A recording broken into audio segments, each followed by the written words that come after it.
to you about spyware, spam, and other scams on the internet. Only download from trusted sources, because a lot of times downloads will come with spyware or viruses that will harm your computer. Especially think about this when downloading music from a free site. The reason it's free is because it's not regulated. So if you're putting on a site, then it is more regulated. Anytime you put information onto a website, you are giving up a little bit of your privacy. The best thing that could happen from putting your information on a site is that you'll end up on an emailing list and get a whole lot of spam email or like junk emails.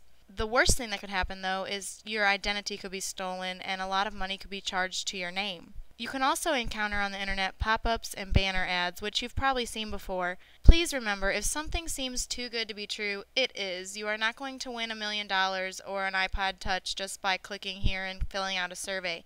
They're going to run you through millions of questions and make you sign up for things, and you will never get to the point where you actually win something. In addition, there are some emails that will come to your inbox and ask you for personal information, saying they need to verify something about you or that you've won something but they need your information. These are called phishing, and this video will explain what phishing is all about.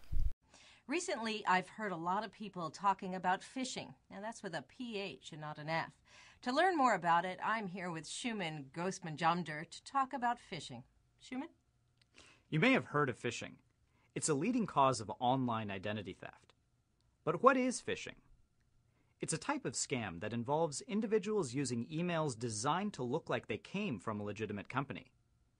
The purpose of these emails is to try to trick you into giving personal information, like usernames and passwords, to these illegitimate companies. Phishing can be hard to detect because the fraudulent emails the illegitimate companies send can look a lot like real ones. Entering your information when prompted by a phishing email can leave you susceptible to identity theft. So, how can you avoid phishing scams? Be wary of emails that say something is wrong with your account and ask for personal information to verify your account. Most legitimate businesses will never ask for personal information, such as account numbers, passwords, and social security numbers, through email. So, if an email asks for such information, you should be careful when responding to it. If you get an email like this, here's what to do. Don't click on any link or file contained in the suspicious email. Instead, open a new browser window and navigate to the organization's website, as you normally do. If there is actually an issue with your account, you should be provided with instructions on how to fix that issue once you've logged in. You should also feel free to reach out to the organization directly to see if there's an issue with your account. It takes just a few minutes to go to the organization's website, find an email address or phone number for customer support, and reach out to confirm whether the message is legitimate. But emails aren't the only place that phishers will try to access your information. They work through fake websites as well. So, if you're on a site that's asking for sensitive information, no matter how you got there, check for the signs that it's really the official website for the organization. One good way to do this is to check the URL to make sure the page is actually part of the organization's website, and not a fraudulent page on a different domain, such as mybank with an extra K or google.com with 2 zeros instead of O's. And remember, if something seems too good to be true, it probably is. Whenever you come across an incredible offer online, like one for a free trip to Hawaii, that requires you to share personal or other sensitive information to take advantage of it, be wary. Be sure to ask lots of questions and check the site for signs of anything suspicious before you enter any personal information. Finally, use a browser that has a phishing filter.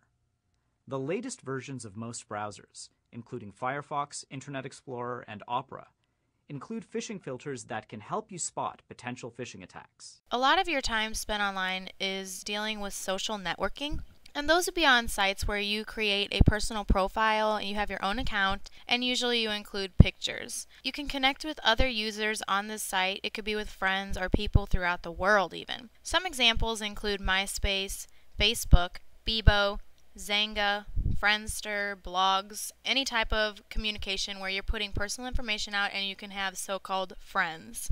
You need to protect yourself on these sites. I don't expect you to never go on these sites because they are fun, and to be honest, I go on these sites as well. The ways to protect yourself are by using the privacy settings. You should make it so that only friends that you have approved can see what you post. You should also be sure to only add people to your friends list that you actually know face to face. Also remember that people can still contact you through messages or trying to add you as a friend because they can see your basic information.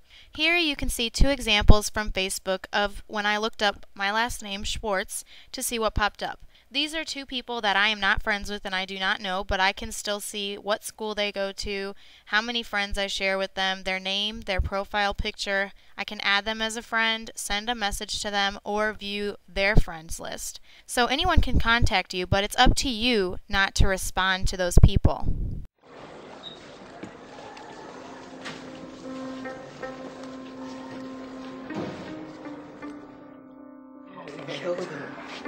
Oh, man.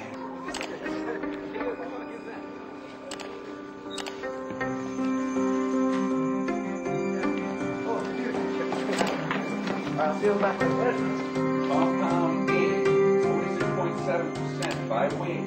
Compound B.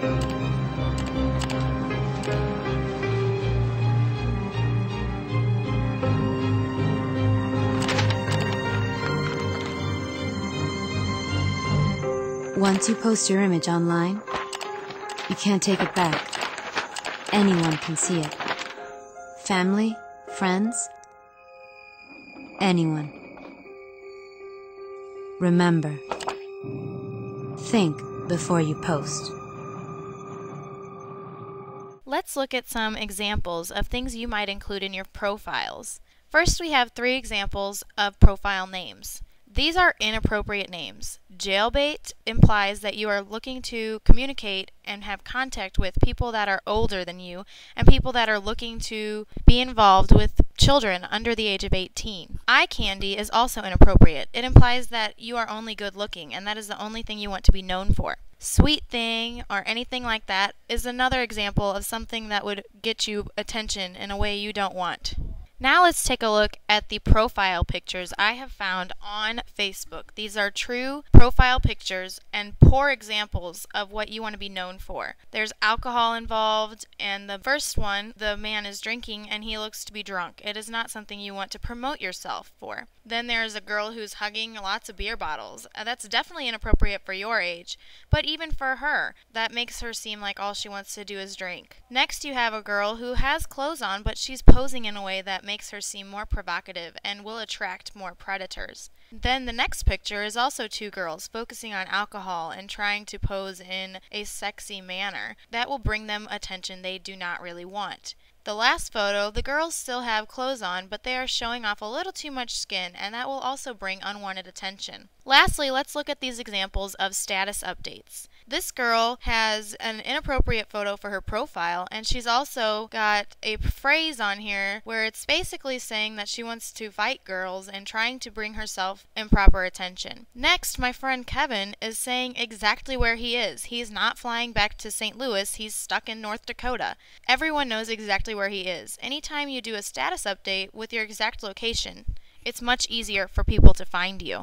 You also may not realize how much a photo or a video can reveal about you or your location. Let's look at these photos for example. The first one of just a male looks like a really great profile picture. It's just him, he's not doing anything inappropriate, but if you look closely, his shirt says Knox Tennis. That tells us what school he goes to and that he's a tennis player. If we wanted to, we could track when the meets are or when the practices are for that tennis team and find him.